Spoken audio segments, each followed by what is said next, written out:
Ideal India TV, हर खबर बेफिक्र। Subscribe now.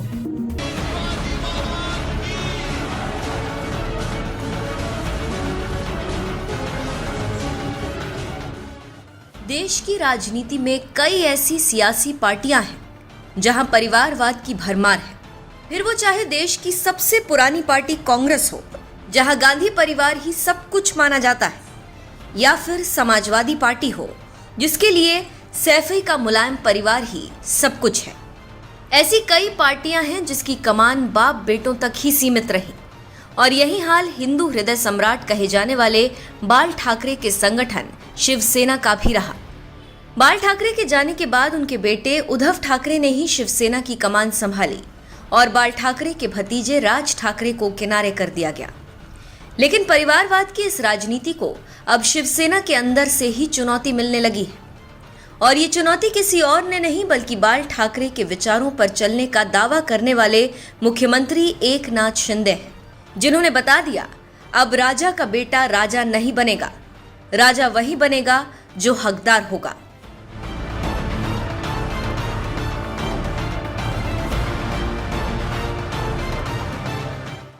Maharashtra की जनता ने विधानसभा चुनाव में बीजेपी शिवसेना के गठबंधन पर भरोसा जताते हुए उसे जिताया, लेकिन बाद में उद्धव ठाकरे ने मुख्यमंत्री की कुर्सी के लिए बीजेपी से किनारा कर लिया और कांग्रेस एनसीपी से गठबंधन करके महाराष्ट्र की सत्ता हासिल कर ली।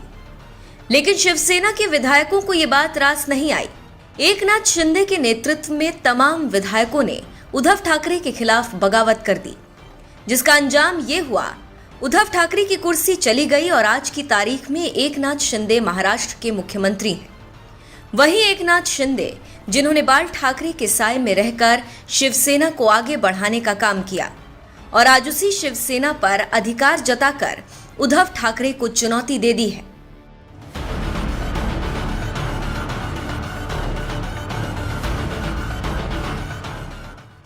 उद्धव ठाकरे से सत्ता की लड़ाई जीतने के बाद अब एकनाथ शिंदे ने शिवसेना पर भी दावा ठोक दिया है, जिसकी वजह से अब यह मामला हाईकोर्ट में चला गया है कि आखिरकार शिवसेना पर किसका अधिकार है, उद्धव ठाकरे का या फिर एकनाथ शिंदे का।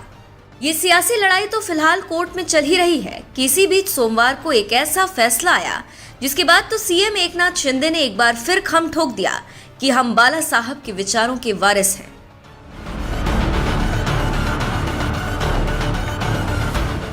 ये जो तस्वीर आप देख रहे हैं, इस तस्वीर को सीएम एकनाथ शिंदे ने ट्विटर पर खुद पोस्ट किया, जिसमें वो बाल ठाकरे की कुर्सी पर हाथ रखे पैरों के पास बैठे हैं। भाव भंगिमा देखकर अंदाजा हो रहा है कि दोनों के बीच किसी गंभीर मुद्दे पर बातचीत चल रही है। यही तस्वीर पोस्ट कर सीएम शिंदे ने लिखा, आखिरकार बाला साहेब ठाकरे के मजबूत हिंदुत्ववादी विचारों की जीत हुई है। हम बाला साहेब के विचारों के उत्तराधिकारी हैं। भारत के चुनाव आयोग ने आज शिवसेना के शिंदे गुट को बाला साहेब जी नाम आवंटित किया। सीएम एकनाथ शिंदे की ये हुंकार इसलिए है कि शिवसेना के चुनाव निशान पर मचे विवाद के बाद चुनाव आयोग ने उनके गुट को नया नाम बाला साहेब जी शिवसेना आवंटित किया है, जबकि उद्धव ठाकरे गुट को शिवसेना उद्धव बाला साहेब ठाकरे नाम मिला है। इन दोनों गुटों को मिले नए नाम में सबसे खास बात यह है कि उद्धव ठाकरे के गुट के नाम के सबसे पहले शिवसेना है, फिर उद्धव है, उसके बाद बाल ठाकरे का नाम है, जबकि एकनाथ शिंदे के गुट को मिले नए नाम में सबसे पहले बाल ठाकरे का नाम है, उसके बाद शिवसेना का नाम है। एकनाथ शिंदे ने अपना नाम इसमें नहीं जोड़ा, यानी उद्धव गुट को जहां सबसे पहले उनके नाम से जाना जाएगा, फिर बाल ठाकरे के नाम से, तो वहीं एकनाथ शिंदे को सबसे पहले बाल ठाकरे के नाम से जाना जाएगा।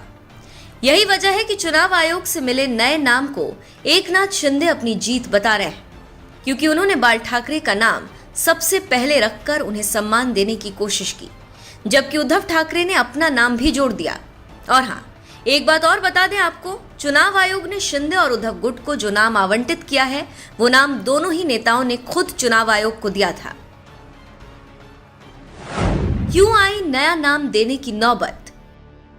शिवसेना नाम और धनुष बाढ़ ही अब तक शिवसेना की पहचान थी, लेकिन इस नाम और चुनाव चिन्ह को लेकर शिंदे और उद्धव गुट के बीच मची खींचतान को देखते हुए चुनाव आयोग ने शिवसेना नाम और धनुष बाण चुनाव चिन्ह फ्रीज कर दिया है। लेकिन अगले ही महीने 3 नवंबर को अंधेरी ईस्ट की विधानसभा सीट पर उपचुनाव होने वाला है और दोनों ही गुट के सामने ये समस्या थी कि वो किस चुनाव चिन्ह और नाम पर अपने उम्मीदवार उतारेंगे।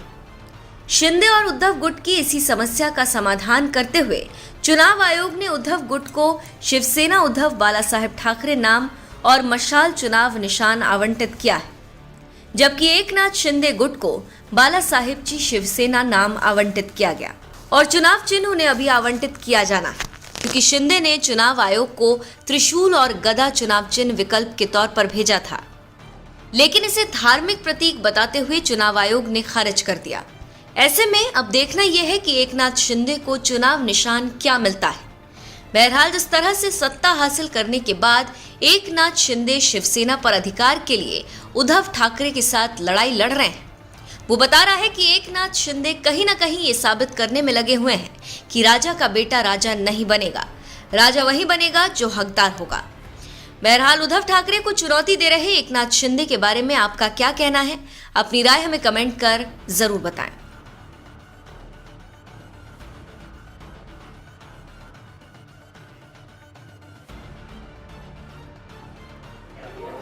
एकदम सीधी बात है।